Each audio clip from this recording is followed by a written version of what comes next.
സുഹൃത്തുക്കളെ, ആദ്യമേ തന്നെ കേരള പോലീസിന് ഒരു ബിഗ് സല്യൂട്ട്.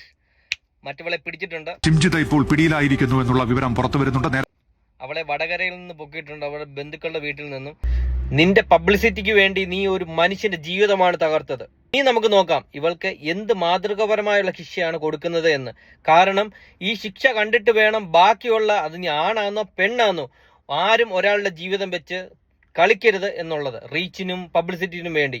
ആ പുന്നാര മോൾ തെറ്റ് ചെയ്തിട്ടില്ലെങ്കിൽ എന്തിന് ഫോൺ ഓഫ് ചെയ്തു, എന്തിനു പോയി ഒളിച്ചു, എന്തിനു വേണ്ടി? ചോദ്യചിഹ്നമാണ് സുഹൃത്തുക്കളെ. ഒരു പാവം പിടിച്ച മനുഷ്യന്റെ ജീവിതം വെച്ച് അവളെ റീച്ച് അങ്ങ് ഉണ്ടാക്കിയിട്ട് അവളങ്ങ് രക്ഷപ്പെടാമെന്ന്. പക്ഷെ നമ്മുടെ കേരള പോലീസ് അവളെ പിടിച്ചു. അതാണ് പവർ കേരള പോലീസ്. സുഹൃത്തുക്കളെ, അതിയായ സന്തോഷമുണ്ട്. കാരണം നമ്മൾ ഇൻസ്റ്റയിലിട്ട വീഡിയോ ആണ് വൈറലായതും അവളെ പിടിക്കപ്പെടാനുള്ളതും. ഇനി അതുപോലെ തന്നെ നമുക്ക് അവൾക്ക് ശിക്ഷയും വാങ്ങിച്ചു കൊടുക്കണം. വേറെ ഒരു മീഡിയയും വേറെ ഒരാളും ഇതിന് പ്രതികരിച്ചില്ല. നമ്മൾ മാത്രമാണ് ഇതിന് പ്രതികരിച്ചത്.